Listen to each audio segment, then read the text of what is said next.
Good afternoon to all student. आज के इस लेक्चर में हम डिस्कस करने वाले हैं analytical method of vector addition. जैसे ही आपको लास्ट लेक्चर में बताया गया था कि analytical method of vector addition में हम अलग अलग फॉर्मूलाज डिराइव करने वाले हैं एंड वही फॉर्मूला का यूज कर हम कोई भी रिजल्टेंट वेक्टर का मैग्नीट्यूड या फिर कोई भी रिजल्टेंट वेक्टर की डायरेक्शन फाइंड आउट कर सकते हैं। ओके, लेकिन analytical method of vector addition को समझने से पहले आपको graphical method of vector addition के बारे में पता होना चाहिए कि अगर आपको कोई भी दो वेक्टर दिया गया है तो उसको ग्राफिकल मेथड से आप कैसे ऐड कर सकते हो। एंड उनको ऐड करने के लिए बेसिकली आपको लॉज यूज करने पड़ते हैं जो हमने लास्ट लेक्चर में देखे थे। ट्राइंगल लॉ ऑफ एडिशन, उसके बाद में यूज होता है parallelogram law of addition and ये दोनों लॉ दो वेक्टर को ऐड करने के लिए यूज होता है। अगर आपको more than two vector add करना है तो उसके लिए polygon law of vector addition use होता है। ओके, तो उसके बारे में आपको बेसिक पता होना चाहिए ग्राफिकल मेथड के बारे में। ओके, लेकिन आज के इस लेक्चर में हम डिस्कस करने वाले हैं analytical method of vector addition and ये मेथड में हम सबसे पहले डिराइव करने वाले हैं formula of magnitude of resultant vector. Okay, जो रिजल्टेंट वेक्टर मिलता है दो वेक्टर को ऐड करने के बाद उसका मैग्नीट्यूड फाइंड करने का फॉर्मूला आज के इस लेक्चर में हम डिराइव करने वाले हैं। उसके बाद उसके रिलेटेड थोड़े बहुत एग्जाम्पल हम सोल्व करेंगे तो आपको ज़्यादा आइडिया आएगा। ओके, तो सबसे पहले रिजल्टेंट वेक्टर का मैग्नीट्यूड फाइंड करने के लिए यहाँ पे हम यूज करने वाले हैं पैरेललोग्राम लॉ। यहाँ पे कौन सा लॉ यूज करने वाले हैं? पैरेललोग्राम लॉ, जो graphical method of vector addition में यूज किया जाता है। ओके, तो यहाँ पे सबसे पहले हम कोई भी दो वेक्टर को एज्यूम करते हैं। फॉर एग्जाम्पल आपको दिया गया है वेक्टर ए एंड दूसरा दिया गया है वेक्टर बी, जो हॉरिजॉन्टल के साथ थीटा जितना एंगल पे दिया गया है। हॉरिजॉन्टल के साथ कितना एंगल पे दिया गया है? थीटा जितना एंगल पे दिया गया है। ओके, एंड यहाँ पे आपको क्या करना है? दो वेक्टर को ऐड करना है with the help of parallelogram law. तो आपको यहाँ पे पता होना चाहिए कि जब भी हम पैरेललोग्राम लॉ यूज करते हैं तो यहाँ पे आपको दो वेक्टर को कैसे ज्वाइंट करना है? टेल टू टेल ज्वाइंट करना है। कैसे ज्वाइंट करना है? Tell to tell. ओके, मतलब कैसे, मैं आपको समझाता हूँ, सुनो ध्यान से। फॉर एग्जाम्पल आपको यहाँ पे दिया गया है वेक्टर ए, आपको दिया गया है वेक्टर ए। ओके, समझ में आया कि नहीं? बाद में जो वेक्टर बी की जो टेल होती है वो आपको कहाँ पे ज्वाइंट करनी है? वेक्टर ए के टेल के साथ आपको ज्वाइंट करना है। समझ में आया कि नहीं? क्योंकि हम यहाँ पे कौन सा लॉ यूज कर रहे हैं? पैरेललोग्राम लॉ यूज कर रहे हैं। ओके, ये हमने ऑलरेडी लास्ट लेक्चर में डिस्कस किया है। अगर आपने हमारा लास्ट लेक्चर मतलब वेक्टर का सेकंड लेक्चर नहीं देखा है तो आपको पहले देख लेना है, क्योंकि लास्ट लेक्चर में हमने पैरेललोग्राम लॉ का यूज कर हमने दो वेक्टर को ऐड किया था। ओके, तो वो वाला लेक्चर आपको पहले देख लेना है। ओके, तो यहाँ पे हम वेक्टर बी को ज्वाइंट करेंगे इस तरह से। ओके, ये क्या है? Vector B. ओके, कैसे कनेक्ट करना है? टेल टू टेल कनेक्ट करना है, मतलब वेक्टर बी की जो टेल होती है वो आपको वेक्टर ए के टेल के साथ कनेक्ट करना है। ओके, उसके बाद टेल टू टेल कनेक्ट करने के बाद सेकंड स्टेप क्या बनता है कि आपको पैरेललोग्राम कंप्लीट करना है। ओके, तो पहले हम वेक्टर बी का पैरेलल वेक्टर यहाँ पे ड्रॉ करेंगे, उसके बाद में वेक्टर ए का पैरेलल वेक्टर यहाँ पे ड्रॉ करेंगे। उसके बाद में जो रिजल्टेंट वेक्टर होता है वो क्या होता है? डायगोनल ऑफ पैरेललोग्राम, मतलब ये आपका क्या होता है? रिजल्टेंट वेक्टर आर होता है। उतना समझ में आया? ये कौन सा लॉ है? पैरेललोग्राम लॉ है। उसकी हेल्प से हम कोई भी दो वेक्टर को ऐड कर सकते हैं। ओके, यहाँ पे एक्स्ट्रा जो हम करने वाले हैं वो ये है कि अभी आपको वेक्टर ए को सिंपली एक्सटेंड करना है आगे। ओके, कुछ इस तरह से वेक्टर ए को क्या करना है? एक्सटेंड करना है। उसके बाद में ये जो कॉमन इंटरसेक्शन पॉइंट है वहां से आपको एक परपेंडिकुलर ड्रॉ करना है। तो यहाँ पे जो एंगल बनेगा वो कौन सा होगा? 90 डिग्री होगा। वो एंगल कौन सा होगा? 90 डिग्री। एंड यहाँ पे आपको एक राइट एंगल ट्राइंगल दिखने को मिलेगा एंड वो राइट एंगल ट्राइंगल का नेम हम ले लेते हैं PQR। क्या दिया गया है? PQR। एंड ये पॉइंट का नेम हम दे देते हैं O। ये पॉइंट का नेम क्या है? O। ओके, अभी मैं आपको यहाँ पे समझाता हूँ कि जो OP है वो क्या है? वेक्टर ए। उनका मैग्नीट्यूड कितना होता है, वेक्टर ए का मैग्नीट्यूड कितना होता है ए, OP का मैग्नीट्यूड कितना होता है ए, ओके। तो वेक्टर बी का मैग्नीट्यूड कितना होता है बी, ओके। तो यहाँ पे मैं अगर आपको ऐसा बोलूँ कि OP की लेंथ कितनी है ए, एंड ए जो साइड दी गई है उसकी लेंथ कितनी है बी, ओके। यहाँ पे सबसे पहले हम राइट एंगल ट्राइंगल PQR को ऑब्जर्व करेंगे। उसमें जो PQ दिया गया है वो ट्राइंगल का क्या है, हाइपोटेनियस। ये राइट एंगल ट्राइंगल का हाइपोटेनियस क्या है, PQ, एंड उनका मैग्नीट्यूड कितना है B, क्योंकि ए जो वेक्टर दिया गया है उसका मैग्नीट्यूड B है, मतलब ये वेक्टर भी सेम टू सेम ही है, मतलब PQ का भी मैग्नीट्यूड कितना होगा B, ओके। एंड ए जो एंगल दिया गया है वो कितना है थीटा, क्योंकि आपको पता है यहाँ पे vector A and vector B के बीच में एंगल कितना दिया गया था, थीटा, ओके। यहाँ पे देखो हॉरिजॉन्टल के साथ वेक्टर बी कितना एंगल बनाता है, थीटा, तो ये एंगल भी कितना होगा, थीटा, ओके। तो ये राइट एंगल ट्राइंगल को हम बाजू में यहाँ पे ड्रॉ कर लेते हैं कि यहाँ पे दिया गया है PQR, जिसमें R है वो 90 डिग्री है, Q एंगल कितना दिया गया है, थीटा, एंड PQ जो हाइपोटेनियस है उसका मैग्नीट्यूड क्या है B, ओके। मुझे यहाँ पे फाइंड करना है PR का मैग्नीट्यूड एंड PQ का मैग्नीट्यूड, ये दोनों का मैग्नीट्यूड फाइंड करना है। तो कैसे फाइंड करेंगे, यहाँ पे हम sine theta cos theta use करेंगे, ट्रिग्नोमेट्री फंक्शन यूज करेंगे, ओके। तो यहाँ पे कोस थीटा यूज करते हैं, तो cos theta is equal to क्या होता है, एडजेसेंट अपॉन हाइपोटेनियस, मतलब क्या होता है PR अपॉन PQ, क्या होता है PR अपॉन PQ, ओके। इतना समझ में आया। तो कोस थीटा PR हमें क्या करना है, फाइंड करना है, एंड PQ आपको कितना दिया गया है B, तो PR इज इक्वल टू क्या होता है B cos theta, PR is equal to क्या होता है B कोस थीटा, मतलब इन शॉर्ट मुझे PR का मैग्नीट्यूड मिल गया है वो कितना है B कोस थीटा, ओके। इतना समझ में आया। उसके बाद में हम अप्लाई करते हैं साइन थीटा, तो sine theta is equal to क्या होता है, अपोजिट मतलब QR, अपोजिट मतलब क्या होता है QR अपॉन हाइपोटेनियस, तो QR अपॉन क्या होगा PQ, ओके।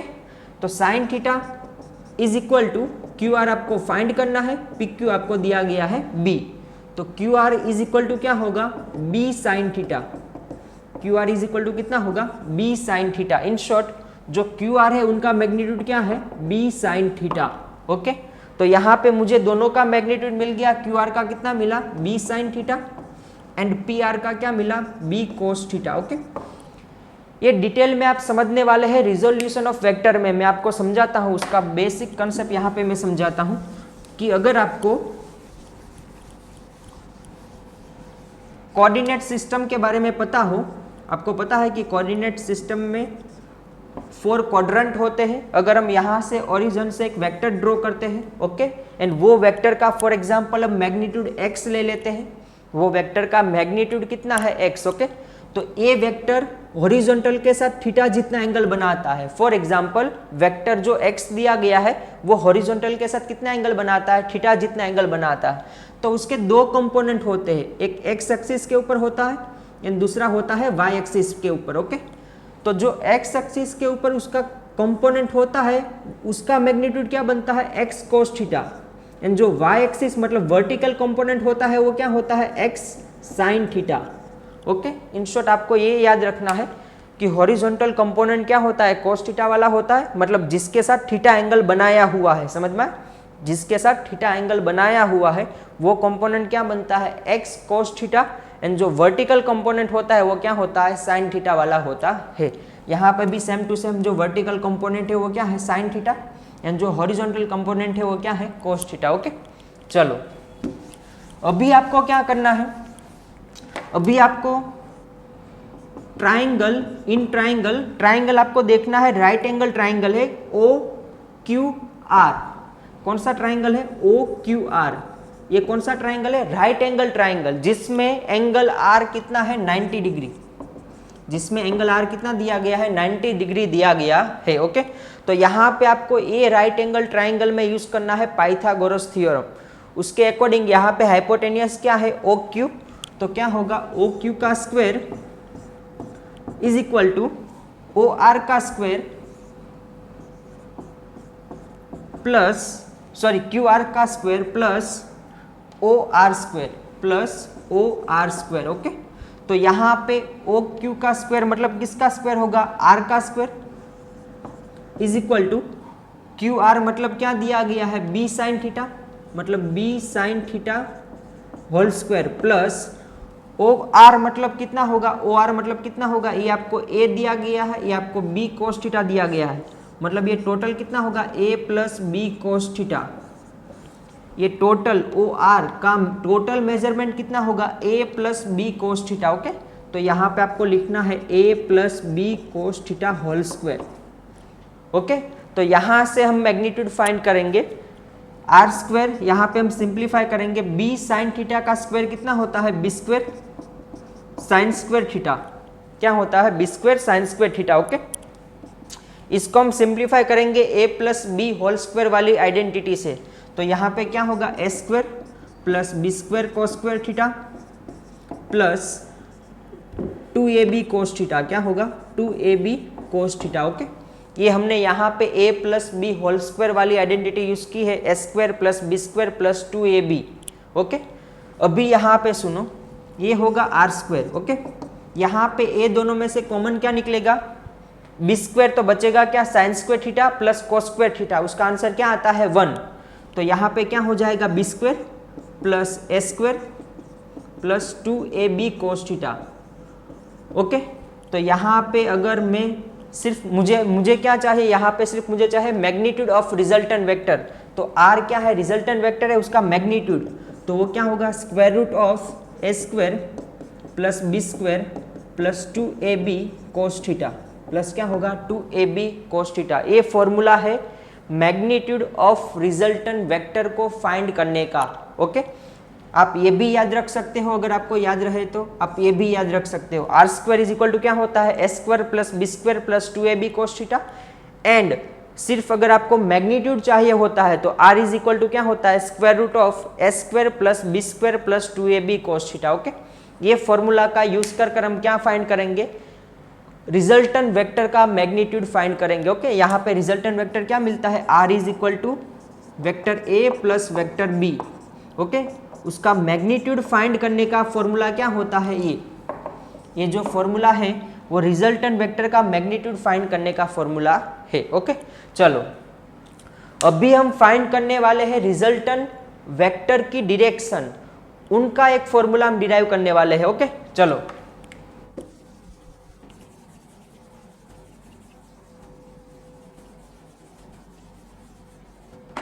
चलो अभी हमें यहाँ पे फाइंड करना है कि जो रिजल्टेंट वेक्टर हमें मिला है वो रिजल्टेंट वेक्टर की डायरेक्शन क्या होती है, वो हमें फाइंड करनी है। तो आपको ये पता होना चाहिए कि रिजल्टेंट वेक्टर की डायरेक्शन मतलब क्या। तो रिजल्टेंट वेक्टर जो हॉरिजॉन्टल के साथ जो एंगल बनाता है उसको हम क्या बोलते हैं, रिजल्टेंट वेक्टर की डायरेक्शन बोलते हैं। फॉर एग्जाम्पल यहाँ पे आपको ये रिजल्टेंट वेक्टर दिया गया है, ओके, और यहाँ पे आपको हॉरिजॉन्टल में वेक्टर ए दिया गया है। ओके, तो यहाँ पे ये दोनों के बीच में जो एंगल बनता है उसको हम एंगल अल्फा बोलते हैं। क्या बोलते हैं, अल्फा। ओके, तो ये जो अल्फा होता है वो क्या होता है, with respect to vector A, यानी यही अल्फा को हम क्या बोलते हैं, डायरेक्शन ऑफ रिजल्टेंट वेक्टर। वही अल्फा को हम क्या बोलते हैं, direction of resultant vector R. Okay, तो हमें अल्फा की वैल्यू फाइंड करने के लिए हम एक फॉर्मूला डिराइव करेंगे एंड वही फॉर्मूला से हम अल्फा की वैल्यू फाइंड करेंगे। ओके, तो यहाँ पे आप ध्यान से देखोगे तो मैंने जो राइट एंगल ट्राइंगल ड्रॉ किया था वो कौन सा था, ट्राइंगल ओ बाद में क्यू आर, कौन सा है, triangle O Q R. Okay, यहाँ पे जो एंगल बनता है ओ क्यू आर में, ये जो एंगल बनता है ये एंगल कौन सा होता है, अल्फा। ये एंगल कौन सा होता है, अल्फा। ओके, उसके बाद में एंगल आर क्या होता है, 90 डिग्री होता है। एंड ये कौन सा ट्राइंगल बना है, राइट एंगल ट्राइंगल। ओके, तो यहाँ पे ओ आर का मेजरमेंट कितना दिया गया है, a plus B cos theta. And Q R का मेजरमेंट कितना हमने डिराइव किया था, बी साइन थीटा। कितना होता है, बी साइन थीटा। ओके, इतना आपको पता ही है क्योंकि हमने जस्ट पहले ही ये दोनों का मेजरमेंट हमने डिराइव किया था। ओके, यहाँ पे हम लगाएंगे 10, तो 10 अल्फा इज इक्वल टू क्या होता है, अपोजिट अपॉन एडजासन। अपोजिट मतलब क्या है, B sine theta, and adjacent मतलब क्या है, a plus B cos theta. Okay, तो अपोजिट मतलब B sine theta upon adjacent मतलब क्या होता है, a plus B cos theta. Okay, तो ये फॉर्मूला आपको यूज करना है रिजल्टेंट वेक्टर की डायरेक्शन फाइंड करने के लिए, मतलब अल्फा की वैल्यू फाइंड करने के लिए आपको ये फॉर्मूला यूज करना है। Okay, 10 alpha is equal to B sine theta upon A plus B cos theta. कहीं बार आपको ऐसा भी लिखा होगा, alpha is equal to 10 inverse of B sine theta upon A plus B cos theta. Okay, ये दोनों फॉर्मूला सेम ही है, ज्यादातर हम यही फॉर्मूला यूज करेंगे, 10 alpha is equal to B sine theta upon A plus B cos theta. Okay, चलो अभी आपको मैंने यहाँ पे ऐसा बताया है कि ये जो एंगल होता है अल्फा होता है वो किसके बीच में होता है, resultant vector R and vector A के बीच में। फॉर एग्जाम्पल आपको अगर ये एंगल दिया गया हो, ये एंगल को हम बोलते हैं बीटा, एंड बीटा क्या होता है हम फिर से डिराइव करते हैं। बीटा क्या है, with respect to vector B. Beta क्या है, with respect to vector B, मतलब कि रिजल्टेंट वेक्टर जो बी वेक्टर के साथ जो एंगल बनाता है वो क्या है, बीटा एंगल। समझ में आया? तो आपको अगर बीटा एंगल फाइंड करने को पूछे तो आपको कैसे फाइंड करना है, मतलब कौन से फॉर्मूला अप्लाई करना है, मैं आपको बताता हूँ। आपको 10 अल्फा का फॉर्मूला पता है, क्या होता है कि बी साइन थीटा अपॉन क्या होता है, a plus B cos theta. तो यहाँ पे जस्ट वेक्टर अल्टरनेट हो जाएगा, मतलब 10 बीटा इज इक्वल टू क्या होगा, तो यहाँ पे हो जाएगा a sine theta upon b plus a cos theta. Okay, तो इसमें से आपको कोई भी एंगल फाइंड करने का पूछे तो आप बहुत सिंपली ये फॉर्मूला का यूज कर आप कोई भी एंगल की वैल्यू फाइंड कर सकते हो, अल्फा एंड बीटा की। समझ में? एंड अल्फा क्या है, तो रिजल्टेंट वेक्टर की डायरेक्शन कौन से वेक्टर के साथ, ए वेक्टर के साथ। बीटा क्या है, रिजल्टेंट वेक्टर की डायरेक्शन कौन से वेक्टर के साथ, बी वेक्टर के साथ। समझ में? तो आप अल्फा एंड बीटा ये फॉर्मूला का यूज कर आप उनकी वैल्यू फाइंड कर सकते हो। ओके, चलो अभी हम यही फॉर्मूला का यूज कर थोड़े बहुत एग्जाम्पल देखते हैं, और एग्जाम्पल से हमें आइडिया आएगा कि एक्चुअल में हम किस तरह से हम ये फॉर्मूला को अप्लाई करते हैं। ओके, चलो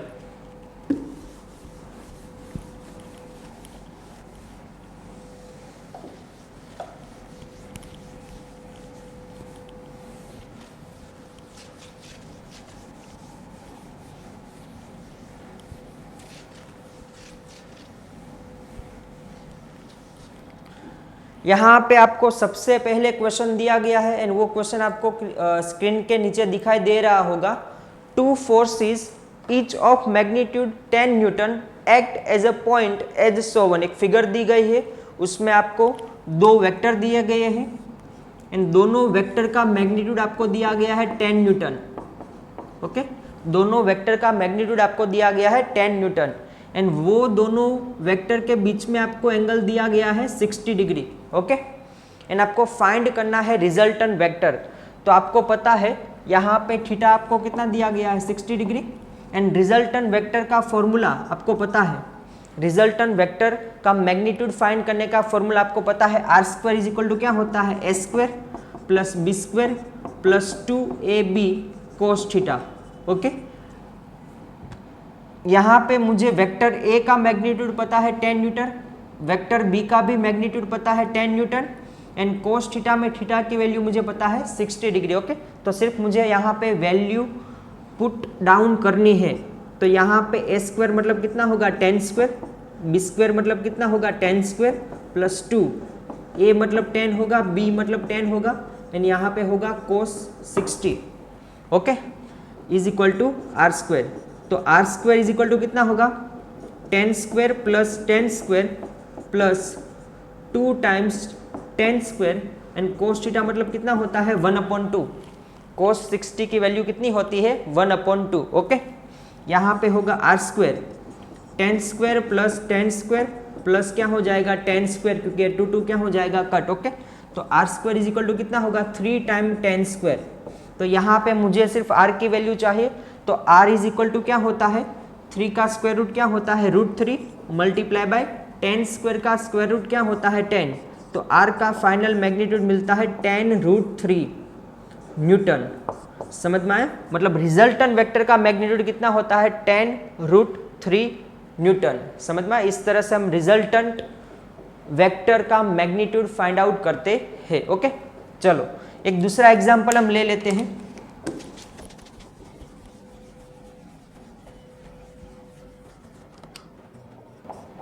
क्वेश्चन आपको स्क्रीन के नीचे दिखाई दे रहा होगा। 2 फोर्स दिए गए हैं एंड दोनों फोर्स का मैग्नीट्यूड आपको रेशियो में दिया गया है। फॉर एग्जांपल हम पहला फोर्स ले लेते हैं F1 एंड दूसरा फोर्स हम ले लेते हैं F2 एंड रेशियो आपको दिया गया है 3:5।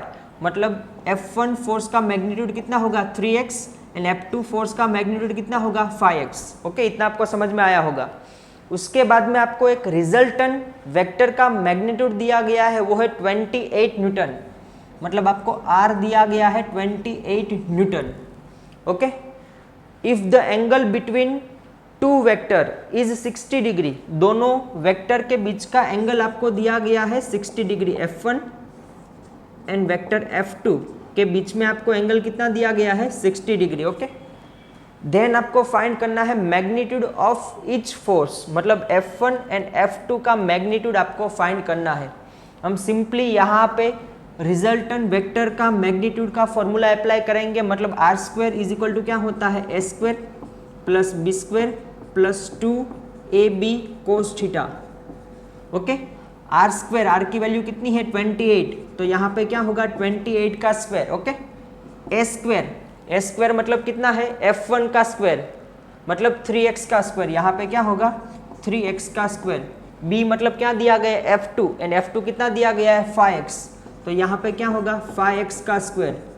2 a की वैल्यू 3x, b की वैल्यू 5x एंड यहाँ पे थीटा की वैल्यू आपको दी गई है 60 डिग्री। थीटा की वैल्यू कितनी दी गई है 60 डिग्री। ओके, चलो अभी हम ये पूरे फॉर्मूला को सॉल्व करते हैं एंड x की वैल्यू यहाँ पे हमें फाइंड करनी है। ओके, 28 का स्क्वायर कितना होता है 576। 28 का स्क्वायर कितना होता है 576। Okay, is equal to 3x का स्क्वायर कितना होता है 9x² प्लस 5x का स्क्वायर कितना होता है 25x² प्लस 5 3 जा 15 2 जा 30, मतलब ये कितना होगा 30x² एंड cos 60 की वैल्यू कितनी होती है 1/2। कितनी होती है 1/2। ओके, तो यहाँ पे होगा 576 is equal to 9x² plus 25x² और यहाँ पे हो जाएगा 15x²। 30 का हाफ कितना होता है 15। ओके, चलो यहाँ पे तीनों को ऐड करते हैं तो 576 इज इक्वल टू 25 प्लस 50 कितना होता है 40 प्लस 9 कितना होता है 49x²। ओके, तो x² इज इक्वल टू कितना होता है 576/49।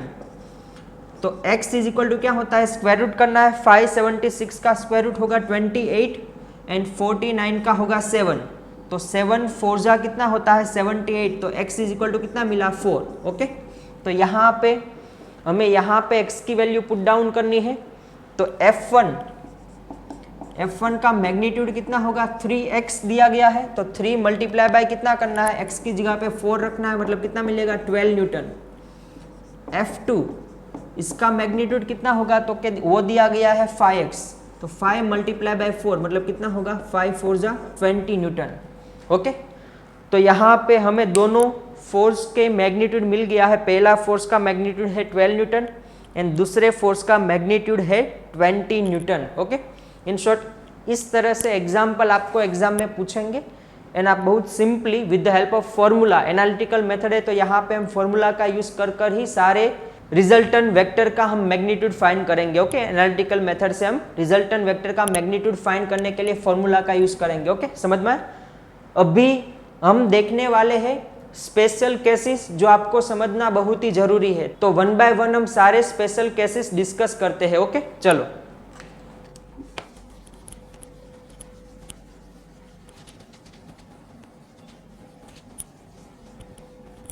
चलो अभी हम देखने वाले हैं स्पेशल केस।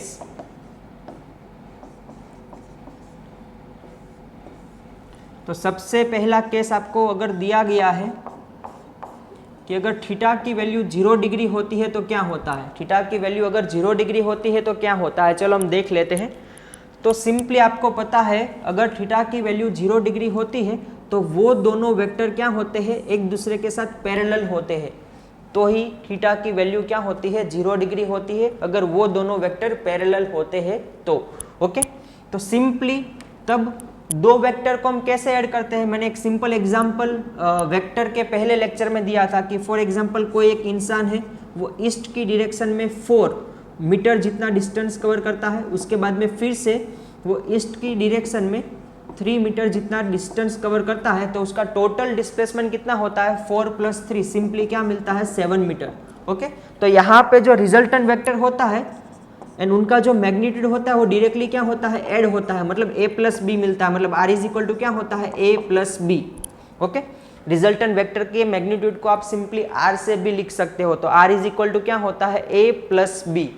सिंपली आप क्या कर देते हो, ऐड कर देते हो, 4 + 3 = क्या होता है, 7। ऐसा कब होता है, जब दो वेक्टर के बीच का एंगल क्या होता है, 0 डिग्री। हम ये फॉर्मूला को डिराइव भी करते हैं कि ये फॉर्मूला कैसे आया। ओके, हमारे पास रिजल्टेंट वेक्टर का मैग्नीट्यूड फाइंड करने का फॉर्मूला है एंड वो है r² = a² + b² + 2ab cos theta. Okay, यहाँ पे थीटा की जगह पे क्या रखना है, 0 डिग्री। ओके, चलो r² = a² + b² + 2ab cos theta की जगह पे क्या रखना है, 0 डिग्री। ओके, तो यहाँ पे होगा r² = a² + b² + 2ab cos 0 की वैल्यू कितनी होती है, 1। cos 0 की वैल्यू कितनी होती है, 1, तो cos 0 1 हो जाएगा। ओके, आपको भी ये पता होना चाहिए a² + b² + 2ab ये एक आइडेंटिटी है जिसका आंसर आता है a + b²। ओके, यहाँ पे स्क्वायर स्क्वायर क्या होता है, कैंसिल, तो r = क्या मिलता है, a + b। कोई इंसान 4 मीटर ईस्ट की डायरेक्शन में जाता है, वापस से वो वहीं से ही 3 मीटर फिर से ईस्ट की डायरेक्शन में जाता है, तो सिंपली वो दोनों वेक्टर का क्या होता है, एडिशन, 4 + 3 = क्या होता है, 7 मीटर। ओके, यहाँ पे जो सबसे इम्पोर्टेंट पॉइंट है वो ये है कि ये जो रिजल्टेंट वेक्टर का मैग्नीट्यूड होता है वो मैक्सिमम होता है, उससे ज़्यादा कोई भी मैग्नीट्यूड पॉसिबल है नहीं, ये मैक्सिमम वैल्यू होती है रिजल्टेंट वेक्टर के। जब आप कोई भी दो वेक्टर को ऐड करते हो सिंपली, तब वो उनकी क्या होती है, मैक्सिमम वैल्यू होती है। तो ये रिजल्टेंट वेक्टर की मैक्सिमम वैल्यू क्या होती है, a + b। ओके, ये आपको याद रखना है। अभी हम देखते हैं केस नंबर 2। ओके,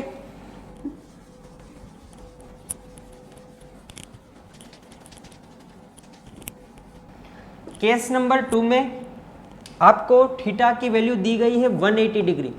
कितनी दी गई है, 180 डिग्री, मतलब दोनों वेक्टर की डायरेक्शन क्या होती है, अपोजिट होती है एक दूसरे से। फॉर एग्जांपल वेक्टर ए आपको ए डायरेक्शन में दिया गया है, तो वेक्टर बी क्या होता है, उसके अपोजिट डायरेक्शन में होता है एंड ये दोनों के बीच में कितना एंगल होता है, 180 डिग्री। ओके, उसमें सिंपली क्या होता है, मैंने आपको वेक्टर के पहले लेक्चर में ही बताया था। फॉर एग्जाम्पल एक इंसान ईस्ट की डायरेक्शन में 4 मीटर जितना डिस्प्लेसमेंट करता है एंड वहाँ से वो उसकी अपोजिट डायरेक्शन में, मतलब वेस्ट में 3 मीटर जितना डिस्प्लेसमेंट करता है, तो उसका टोटल डिस्प्लेसमेंट कितना होता है, टोटल डिस्प्लेसमेंट कितना होता है, 1 मीटर। यहाँ पे अगर आपको पता हो तो यहाँ पे मैंने क्या किया है, a - b। यहाँ पे जो रिजल्टेंट वेक्टर होता है वो क्या होता है, a - b, मतलब रिजल्टेंट वेक्टर का मैग्नीट्यूड क्या होता है, a - b। ओके, तो ये हमारा फाइनल फॉर्मूला है। ये फॉर्मूला कहाँ से आया, उनको हम डिराइव भी करते हैं। तो आपको रिजल्टेंट वेक्टर का मैग्नीट्यूड फाइंड करने का फॉर्मूला पता है, r² = क्या होता है, a² + b² + 2ab cos theta. Okay, तो यहाँ पे सिंपली आपको क्या करना है, थीटा की वैल्यू क्या रखनी है, 180। तो r² = क्या होगा, a² + b² + 2ab cos 180। Okay, तो r² = क्या होगा, a² + b²। cos 180 की वैल्यू आपको शायद पता हो तो वो होती है -1। cos 180 की वैल्यू कितनी होती है, -1। ओके, तो r² = क्या होता है, a² + b², यहाँ पे हो जाएगा -2ab क्योंकि cos 180 इज इक्वल टू क्या होता है -1। ओके, तो अगर आपको पता हो तो एक आइडेंटिटी है एंड वो आइडेंटिटी का आंसर क्या होता है a minus B whole square. तो यहाँ पे स्क्वायर स्क्वायर कट होता है तो r is equal to simply क्या मिलता है a माइनस बी। एंड यहाँ पे जो सबसे इंपॉर्टेंट बात जो आपको याद रखनी है वो ये है कि ये जो रिजल्टेंट वेक्टर का मैग्नीट्यूड है वो होता है मिनिमम। वो क्या होता है मिनिमम। अगर आप कोई भी दो वेक्टर का मैग्नीट्यूड माइनस करते हो तो वो उनका मिनिमम रिजल्टेंट वेक्टर का मैग्नीट्यूड मिलता है, मतलब आर मिनिमम। समझ में आया कि नहीं? ओके, तो सिंपली आपको इतना याद रखना है कि जो रिजल्टेंट वेक्टर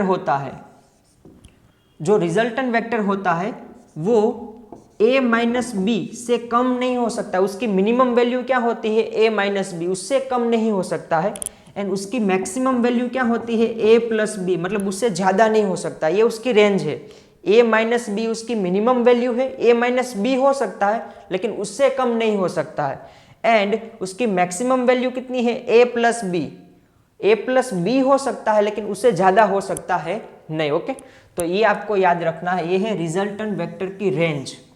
उनका मैग्नीट्यूड की रेंज क्या होती है a माइनस बी से कम नहीं हो सकता है एंड a प्लस बी से ज्यादा नहीं हो सकता है। ओके, चलो अभी हम देखते हैं केस नंबर 3, थर्ड नंबर का केस, जिसमें आपको दिया गया है theta is equal to 90 degree. उसमें आपको क्या दिया गया है theta is equal to 90 degree. जब दो वेक्टर के बीच में, vector a and vector b के बीच में जब 90 डिग्री जितना एंगल दिया गया हो तब उसका रिजल्टेंट वेक्टर क्या मिलता है। चलो हम फाइंड कर लेते हैं। R square is equal to क्या होता है ए square plus B square plus 2ab cos theta. Okay, ये फॉर्मूला आपको पता ही है। तो R square is equal to क्या होता है ए square plus B square plus 2ab cos theta की जगह पे क्या रखना है 90 डिग्री। थीटा की जगह पे क्या रखना है 90 डिग्री। ओके, तो सिंपली क्या होता है R square is equal to क्या होता है ए square plus B square plus 2ab cos 90 की वैल्यू कितनी होती है, कोस 90 होता है 0। कोस 90 क्या होता है 0, तो मल्टीप्लाई बाय क्या हो जाएगा 0, मतलब ये पूरा टर्म क्या हो जाएगा 0। ओके, तो R square is equal to simply क्या मिलेगा A square plus B square. तो आर की वैल्यू क्या मिलेगी square root of A square plus B square.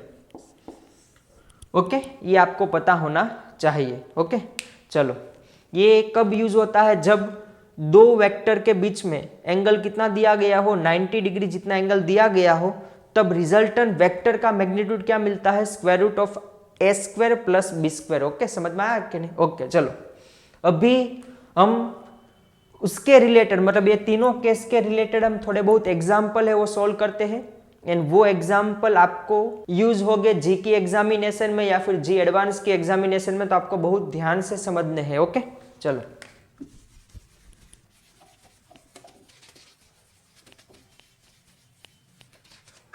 चलो अभी देखते हैं क्वेश्चन नंबर 3, जो आपको स्क्रीन के नीचे दिखाई दे रहा होगा। क्वेश्चन में दिया है, क्वेश्चन में आपको दिया गया है vector a plus vector b का magnitude is equal to vector a का मैग्नीट्यूड प्लस वेक्टर b का मैग्नीट्यूड। ओके, अभी आप बहुत ध्यान से देखोगे तो आपको पता चलेगा कि वेक्टर a प्लस बी मतलब क्या होता है रिजल्टेंट वेक्टर r होता है। एंड उनका क्या दिया गया है मैग्नीट्यूड दिया गया है is equal to vector a का मैग्नीट्यूड प्लस वेक्टर b का मैग्नीट्यूड। ओके, वेक्टर r का मैग्नीट्यूड क्या होता है r होता है, वेक्टर a का मैग्नीट्यूड क्या होता है a प्लस वेक्टर b का मैग्नीट्यूड क्या होता है b। तो ये शायद आपको देखा देखा लग रहा होगा, क्योंकि r is equal to A plus B कब होता है, जब थीटा इज इक्वल टू कितना होता है 0 degree. Case number 1, case number 1 में ये हमने डिस्कस किया था कि जब थीटा 0 होता है, मतलब a एंड b के बीच में 0 डिग्री जितना एंगल होता है, तब r इज इक्वल टू क्या मिलता है a प्लस बी। आपको रिजल्टेंट वेक्टर का फॉर्मूला पता होगा, R square is equal to क्या होता है ए square plus B square plus 2ab cos theta. Okay, यहाँ पे थीटा की वैल्यू क्या रखनी है 0 डिग्री। तो R square is equal to क्या होगा a square plus B square plus 2ab cos 0। Cos 0 मतलब कितना होता है 1, कोस 0 मतलब कितना होता है 1। ओके, तो आर स्क्वायर ये किसका फॉर्मूला है a plus B whole square का फॉर्मूला है, स्क्वायर स्क्वायर कट, तो आर इज इक्वल टू कितना होगा a प्लस बी। ओके, तो यही दिया गया है, तो थीटा की वैल्यू कितनी होगी 0 डिग्री। आपको 4 ऑप्शन दिए गए हैं, 90 डिग्री, 120 डिग्री, 0 डिग्री, 60 डिग्री, तो आपका सी ऑप्शन राइट है, 0 डिग्री आपका राइट आंसर है। ओके, चलो क्वेश्चन नंबर 4 अभी देखते हैं।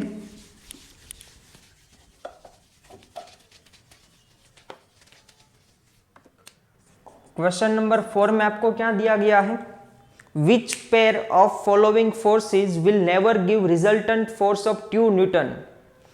आपको नीचे अलग अलग पेयर दी गई है फोर्स की, उसमें से आपको बताना है कि किस में रिजल्टेंट फोर्स ऑफ 2 न्यूटन नहीं मिलता है। ओके, तो आपको पहले चारों पेयर को ऑब्जर्व करना होगा। पहली पेयर दी गई है 2 न्यूटन 2 न्यूटन, ओके। दूसरी पेयर आपको दी गई है 1 Newton 1 Newton, okay. Third pair आपको दी गई है 1 न्यूटन 3 न्यूटन। फोर्थ नंबर की पेयर आपको दी गई है 1 न्यूटन एंड 4 न्यूटन, ओके। तो यहाँ पे आपको रिजल्टेंट फोर्स 2 न्यूटन जिसमें नहीं आता है वो आपका आंसर राइट होगा, ओके। तो यहाँ पे हम रिजल्टेंट फोर्स फाइंड करेंगे, यहाँ पे और यहाँ पे, चारों ऑप्शन में हम रिजल्टेंट फोर्स की वैल्यू डिस्कस करेंगे, ओके। चलो, यहाँ पे रिजल्टेंट फोर्स की मिनिमम वैल्यू कितनी होती है 2 - 2 मतलब 0 न्यूटन, ओके, उससे कम नहीं हो सकता है। एंड मैक्सिमम वैल्यू कितनी होती है 2 + 2 मतलब कितनी होती है 4 न्यूटन, इससे ज़्यादा नहीं हो सकता है। समझ में, 4 न्यूटन से ज़्यादा नहीं हो सकता है, 0 न्यूटन से कम नहीं हो सकता है, ओके। यहाँ पे मिनिमम वैल्यू कितनी होगी 0 न्यूटन, मैक्सिमम वैल्यू कितनी होगी 2 न्यूटन, ओके। यहाँ पे मिनिमम वैल्यू कितनी होगी 2 न्यूटन, मैक्सिमम वैल्यू कितनी होगी 4 न्यूटन। यहाँ पे मिनिमम वैल्यू कितनी होगी 4 - 1 3 न्यूटन और मैक्सिमम वैल्यू कितनी होगी 4 + 1 5 न्यूटन, ओके। तो अभी आपको देखना है कि किसमें 2 न्यूटन मतलब रिजल्टेंट वेक्टर की मैग्नीट्यूड किसमें 2 न्यूटन नहीं आता है। तो 0 और 4 के बीच में 2 आता है, तो ये ऑप्शन आपका राइट ऑप्शन है, मतलब इसके बीच में आता है। इसके बीच में भी 2 आता है, मतलब ये भी राइट है। 2 और 4 के बीच में 2 आता है, तो ये भी राइट है। 3 और 5 के बीच में 2 न्यूटन आता है नहीं। इन शॉर्ट ये ऑप्शन आपका राइट ऑप्शन है, मतलब 2 न्यूटन जितना रिजल्टेंट मैग्नीट्यूड जिसमें नहीं आता है वो ऑप्शन आपका राइट है, मतलब ऑप्शन 4 आपका राइट है, ओके। 1 न्यूटन एंड 4 न्यूटन दिया गया है, वो ऑप्शन आपका राइट है, क्योंकि उसमें रिजल्टेंट मैग्नीट्यूड कभी भी 2 न्यूटन आएगा नहीं, क्योंकि मिनिमम कितना है 3 न्यूटन, क्योंकि 3 न्यूटन से कम नहीं होगा। मिनिमम 3 न्यूटन है तो 3 न्यूटन से कम नहीं होगा, 5 न्यूटन से ज्यादा नहीं होगा, तो 2 न्यूटन जितना रिजल्टेंट मैग्नीट्यूड यहाँ पे मिलेगा नहीं, मतलब ये ऑप्शन हमारा राइट ऑप्शन है, ओके। चलो अभी एक और नेक्स्ट एग्जाम्पल सोल्व करते हैं।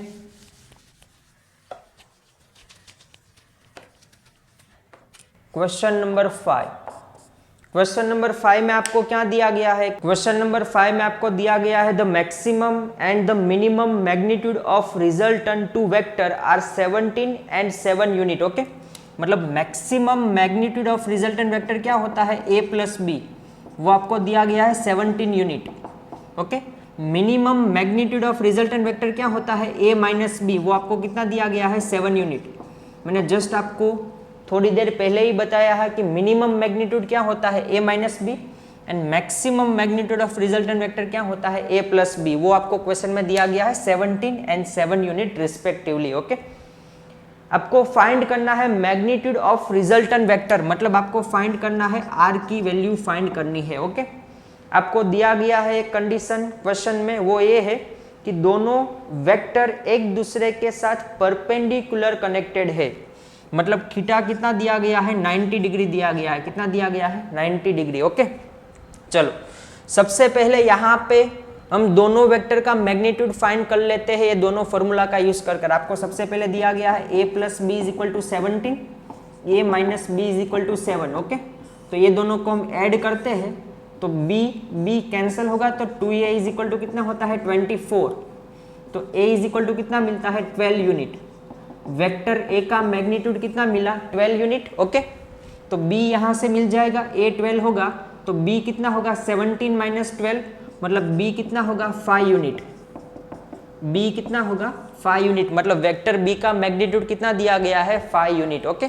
आपको फाइंड करना है रिजल्टेंट वेक्टर का मैग्नीट्यूड एंड एंगल कितना दिया गया है 90 डिग्री। तो आपको फॉर्मूला पता है R square is equal to A square plus B square plus 2ab cos theta. Okay, तो R square is equal to A square मतलब कितना होगा 12 का स्क्वायर कितना होगा 144 प्लस बी स्क्वायर मतलब 5 का स्क्वायर कितना होगा 25 प्लस 2 ए दिया है 12 बी दिया है 5 एंड थीटा दिया है 90 डिग्री। कोस 90 क्या होता है 0, मतलब ये पूरा टर्म क्या हो जाएगा 0। तो R square is equal to क्या है 144 प्लस 25, तो R square is equal to कितना होगा 169, तो आर इज इक्वल टू कितना होगा 13 यूनिट। आपको ये फॉर्मूला पता होना चाहिए, केस 3 का फॉर्मूला हमने जस्ट पहले ही डिस्कस किया था कि R square is equal to क्या होता है ए स्क्वायर प्लस बी स्क्वायर जब theta is equal to 90 degree होता है तब। ओके, तो यहाँ से आपको डायरेक्ट आंसर मिल जाता है R square is equal to कितना होता है ए स्क्वायर प्लस बी स्क्वायर जब थीटा 90 डिग्री होता है तब। ओके, तो यहाँ पे वही आया, देखो ए स्क्वायर मतलब 144 प्लस बी स्क्वायर मतलब क्या होता है 25 is equal to R square, तो R square is equal to 169, तो आर इज इक्वल टू कितना मिला 13 यूनिट। आपको 4 ऑप्शन दिए गए हैं जिसमें 13 वाला ऑप्शन आपको दिया गया है डी, 13 यूनिट वाला आपको ऑप्शन क्या दिया गया है डी, मतलब डी आपका राइट आंसर है। ओके, चलो अभी एक नेक्स्ट एग्जाम्पल सोल्व करते हैं। वो एग्जाम्पल वैसे आपको पहले खुद से ट्राई करना है क्योंकि वैसे बहुत दिमाग लगाना पड़े वैसा एक एग्जाम्पल है, तो बहुत ध्यान से सोल्व करना है। ओके, उसके बाद हम यहाँ पे सोल्व कर रहे हैं। ओके, चलो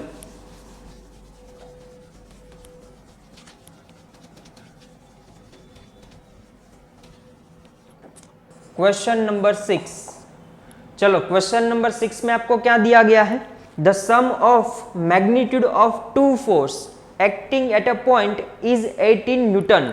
ओके, सबसे पहले यही सेंटेंस को हम एक फॉर्मूला में लिख देते हैं कि आपको दिया है 2 फोर्स दिया गया है, force A and force B, and ये दोनों फोर्स का मैग्नीट्यूड का सम करना है एंड उसका आंसर आता है 18 न्यूटन। वैसा क्वेश्चन में आपको दिया गया है। ओके, सेकेंड आपको दिया गया है the magnitude of that resultant is 12 Newton, मतलब आर इज इक्वल टू कितना दिया गया है 12 न्यूटन।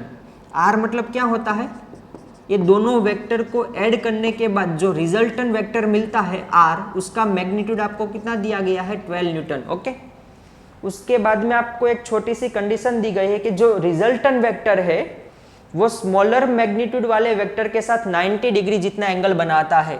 तो यहाँ पे सबसे पहले हम अज्यूम कर लेते हैं कि जो वेक्टर ए है वो स्मॉलर है वेक्टर बी से।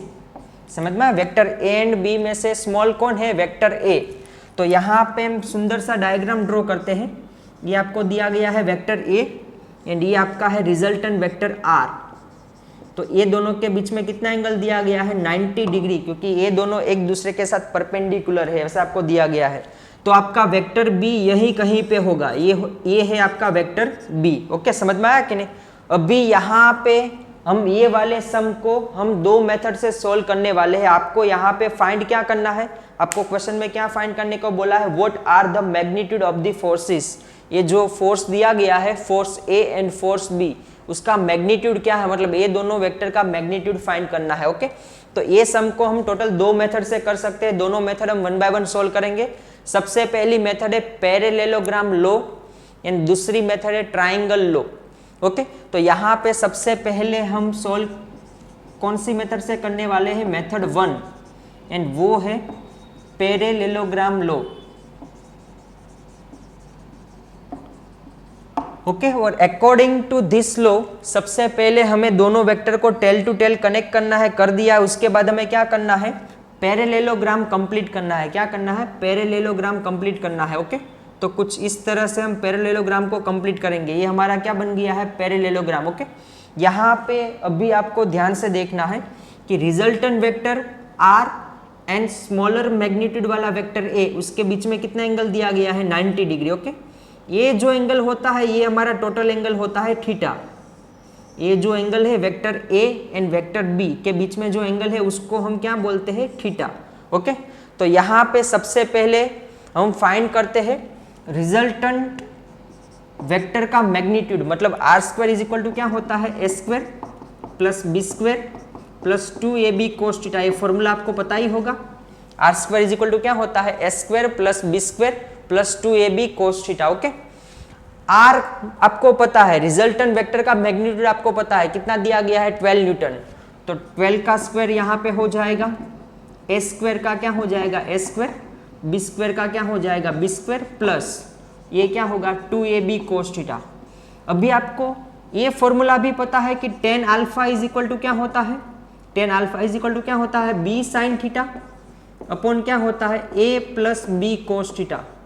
ये फॉर्मूला भी आपको पता होगा। ओके, यहाँ पे अल्फा की वैल्यू कितनी दी गई है, resultant vector r and a के बीच में कितना एंगल है 90 डिग्री, तो यहाँ पे कितना हो जाएगा tan 90 is equal to b sin theta upon a plus B cos theta.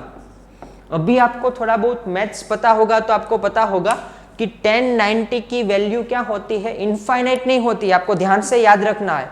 tan 90 की वैल्यू इनफाइनाइट नहीं होती है, क्या होती है अनडिफाइंड होती है, क्या होती है अनडिफाइंड होती है, मतलब वो वैल्यू आप मेजर कर सकते हो नहीं। जब आप कोई भी टर्म को 0 से डिवाइड करते हो तब उसकी कोई पॉसिबल वैल्यू मिलती है नहीं, उनको हम क्या बोलते हैं मैथ्स में एरर बोलते हैं। आप कैलकुलेटर में कोई भी डिजिट को 0 से डिवाइड करते हो तो मैथ की एरर आती है, वो पॉसिबल नहीं है, वो वैल्यू फाइंड करना पॉसिबल है नहीं, इसलिए वो क्या होता है अनडिफाइंड होता है।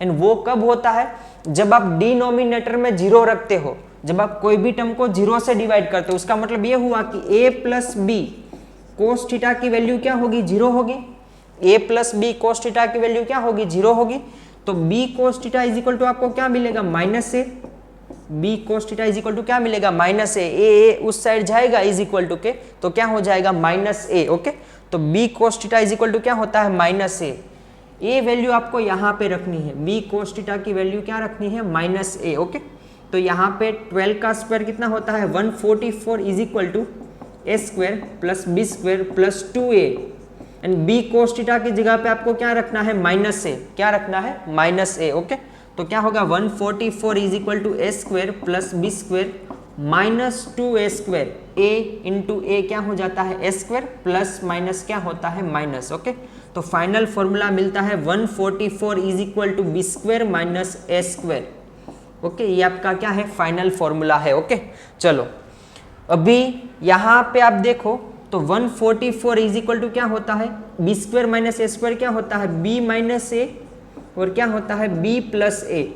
यहाँ पे अभी ध्यान से देखना है, यहाँ पे आपको क्या दिया गया वेक्टर a का मैग्नीट्यूड मतलब क्या होता है a प्लस वेक्टर b का मैग्नीट्यूड मतलब क्या होता है b इज इक्वल टू आपको क्या दिया गया 18 न्यूटन, तो a प्लस b की वैल्यू 18 दी गई है क्वेश्चन में आपको। ओके, तो यहाँ पे आपको रखना है 18, तो 144 is equal to b minus A multiply by 18, तो b minus A is equal to कितना होगा 144 अपॉन 18, तो उसका आंसर कितना आएगा 8, उसका आंसर कितना आएगा 8। ओके, तो b minus A is equal to कितना मिलता है 8 न्यूटन, कितना मिलता है 8 न्यूटन। ओके, तो यहाँ पे दो फॉर्मूला डिराइव किए हमने, दो फॉर्मूला हमने डिराइव किए, एक आपको दिया गया है क्वेश्चन में क्या a plus B is equal to 18 दिया गया है एंड दूसरा आपको मिला है b minus A is equal to 8, b minus A is equal to 8, ये दोनों को आपको प्लस करना है, तो plus a minus A cancel होगा, 2b is equal to 18 plus 8 कितना होता है 26, कितना होता है 26। ओके, तो b इज इक्वल टू कितना होगा 13 newton, b is equal to कितना होगा 13 न्यूटन, तो a इज इक्वल टू आपको कितना मिलेगा 13 में मैं कितना ऐड करूँ तो 18 होगा, तो 5 न्यूटन, तो a इज इक्वल टू आपको कितना मिलेगा 5 न्यूटन। ओके, ये दोनों फोर्स का मैग्नीट्यूड हमें मिल गया है, फोर्स a का मैग्नीट्यूड कितना है 5 न्यूटन एंड फोर्स b का मैग्नीट्यूड कितना है 13 न्यूटन। ओके, इतना समझ में आया, तो ऐसा आपको ऑप्शन दिया गया होगा ऑप्शन सी, ऑप्शन सी आपको दिया गया है 13 एंड 5 न्यूटन। ओके, तो ये दोनों फोर्स है जिसका मैग्नीट्यूड क्या होता है 13 Newton and 5 Newton. Okay, and उसका रिजल्टेंट वेक्टर का मैग्नीट्यूड कितना दिया गया है 12 न्यूटन। तो इस तरह से आपको ये सम सोल्व करना है। ओके, अभी हमें देखना है सेकेंड मेथड, सेकेंड मेथड मतलब ट्राइंगल लॉ वाली मेथड। ओके,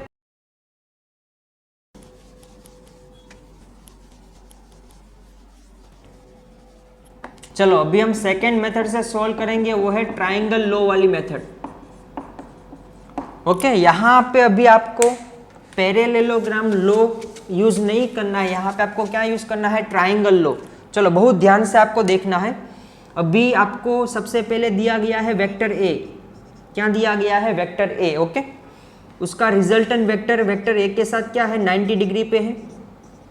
ओके, तो वेक्टर बी यहाँ पे होगा, ये वेक्टर बी होगा अकॉर्डिंग टू ट्राइंगल लॉ। यहाँ पे देखो ये वेक्टर ए है, ये वेक्टर बी है, तो उसका रिजल्टेंट वेक्टर क्या होगा, अपोजिट डायरेक्शन में होगा। ए बी ये वाली डायरेक्शन है, तो उसकी अपोजिट डायरेक्शन में क्या होगा, वेक्टर बी। समझ में आया कि नहीं? तो वेक्टर बी कुछ इस तरह से अरेंज होगा, यहाँ पे समझ में। पैरेललोग्राम में हमने क्या किया था, यही वेक्टर को मैंने यहाँ पे शिफ्ट कर दिया था, यही वेक्टर को मैंने यहाँ पे शिफ्ट कर दिया था और ऐसे मैंने पैरेललोग्राम बनाया था। ओके, चलो अभी हम यही ट्राइंगल को सिर्फ फोकस करते हैं। ये जो राइट एंगल दिया गया है, राइट एंगल ट्राइंगल, उसको ही हम फोकस करते हैं। जो वेक्टर ए दिया गया है उसका मैग्नीट्यूड क्या होगा, ए। वेक्टर बी दिया गया है उसका मैग्नीट्यूड क्या होगा, बी। एंड जो वेक्टर आर दिया गया है उसका मैग्नीट्यूड क्या होगा, आर। तो यहाँ पे अगर हम पाइथागोरस थ्योरम अप्लाई करें तो बी क्या है, हाइपोटेनियस है। बी क्या है, हाइपोटेनियस, मतलब b square is equal to क्या होता है, R square plus a square. क्या होता है, R square plus a square. तो R square is equal to क्या होता है, B square minus A square. Okay, R square is equal to क्या होता है, बी स्क्वायर माइनस ए स्क्वायर। तो बी स्क्वायर माइनस ए स्क्वायर मतलब क्या होता है, b minus A B plus A.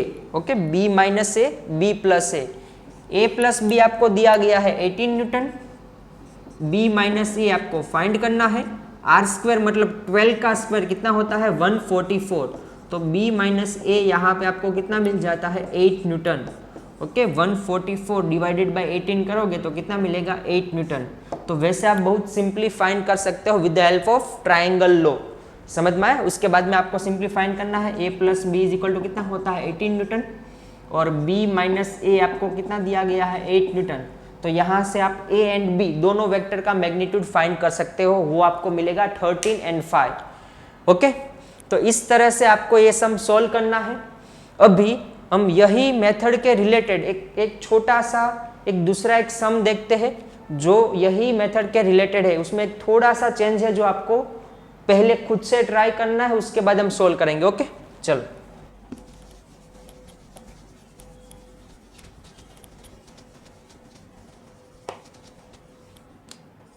Question number 7। Question 7 में आपको क्या दिया गया है, the resultant of two vector A and B is perpendicular to vector A. Okay, देखो सबसे पहले हम वो ड्रॉ कर लेते हैं कि जो रिजल्टेंट वेक्टर है वो वेक्टर ए के साथ क्या है, परपेंडिकुलर है, मतलब 90 डिग्री पे इंटरसेक्ट हो रहा है रिजल्टेंट वेक्टर ए वेक्टर के साथ। ओके, इतना सबसे पहले आपको क्वेश्चन में दिया गया है। उसके बाद में आपको दिया गया है the magnitude of resultant vector is half the magnitude of vector B.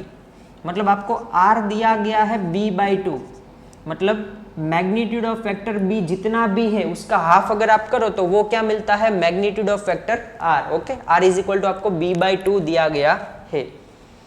Then आपको फाइंड करना है angle between a and b vector. For example a vector आपका यहाँ पे दिया हुआ है तो b वेक्टर यही कहीं पे होगा।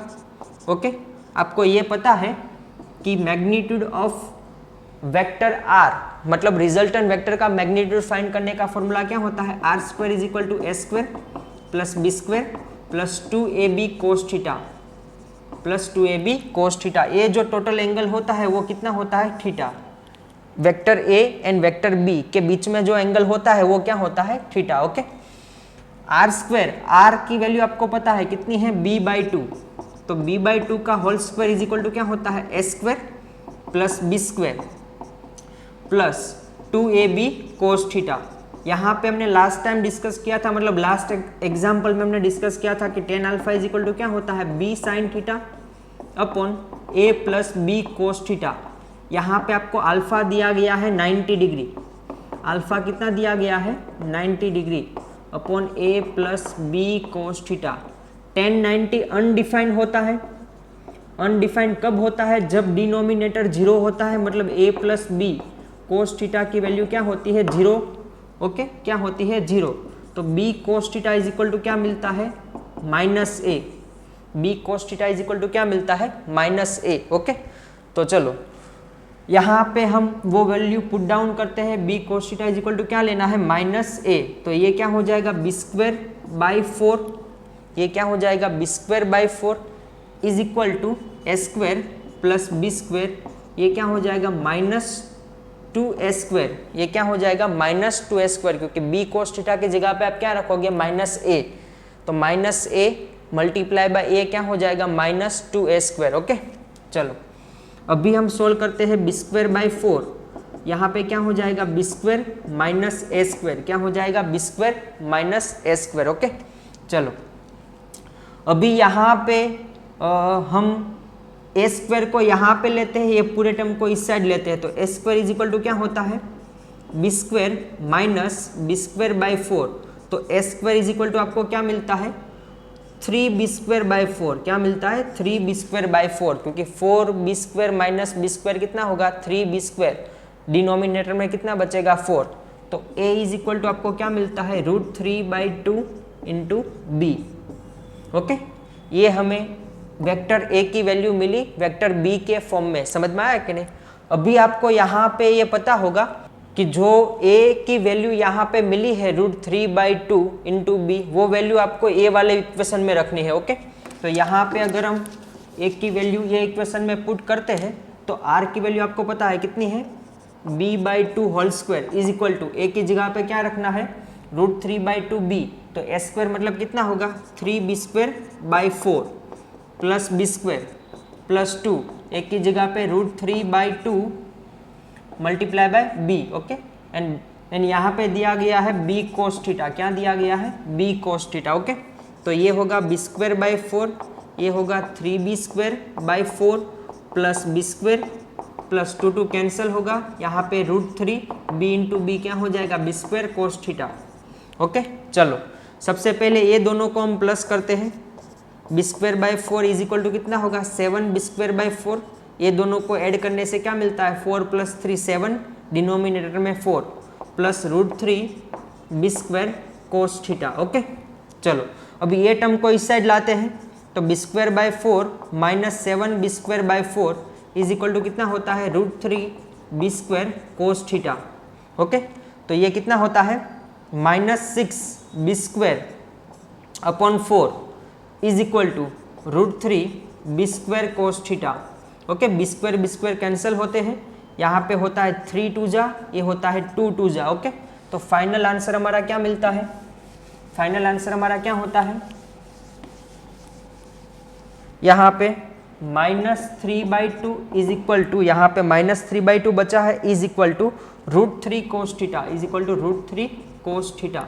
तो cos theta is equal to कितना मिलता है, √3 नीचे जाता है तो -3 2 मल्टीप्लाई बाई √3। ओके, तो cos theta is equal to क्या होता है, -3 अपॉन √3 क्या होता है, √3 अपॉन 2, तो cos theta is equal to -√3/2। तो थीटा की कौन सी वैल्यू के लिए पॉसिबल है, तो थीटा इज इक्वल टू कितना होगा, 150 डिग्री, 180 माइनस 30 डिग्री। ओके, ये जब आप करते हो तब आपको क्या मिलता है, -√3 मिलता है। आपको पता है cos 30 कितना होता है, √3 होता है, लेकिन cos अगर आप 180 माइनस 30 करते हो तो उसकी वैल्यू क्या मिलती है, -√3/2। ओके, तो थीटा इज इक्वल टू आपको कितना मिलेगा, 150 डिग्री। तो ऑप्शन बी आपको दिया गया है 150 डिग्री, वो ऑप्शन आपका क्या है, राइट ऑप्शन है। ओके, तो इस तरह से आप कोई भी दो वेक्टर के बीच में आपको अगर एंगल फाइंड करना है तो ये फॉर्मूलाज अप्लाई करके आप कोई भी दो वेक्टर के बीच में एंगल फाइंड कर सकते हो, या फिर दो वेक्टर को ऐड करने के बाद जो रिजल्टेंट वेक्टर मिलता है उसका मैग्नीट्यूड या फिर उनकी डायरेक्शन आप फाइंड कर सकते हो with the help of formula. Okay, चलो तो आज के लेक्चर में बस इतना ही। फिलहाल अभी आपको क्या करना है, जो आज के लेक्चर में जो सम हमने ऑलरेडी प्रैक्टिस किए हैं वो सारे सम आपको खुद को प्रैक्टिस करने हैं। ओके, एंड उसके रिलेटेड जो भी सम है आपकी टेक्स्ट बुक में या फिर आप जो भी पब्लिकेशन रिफर करते हो वो सारे एग्जाम्पल ये टॉपिक के रिलेटेड, मतलब analytical method of vector addition के रिलेटेड जितने भी एग्जाम्पल है वो सारे आपको खुद से सॉल्व करने हैं। ओके, तब तक के लिए आपको प्रैक्टिस करनी है। Best of luck and bye. Okay, thank you.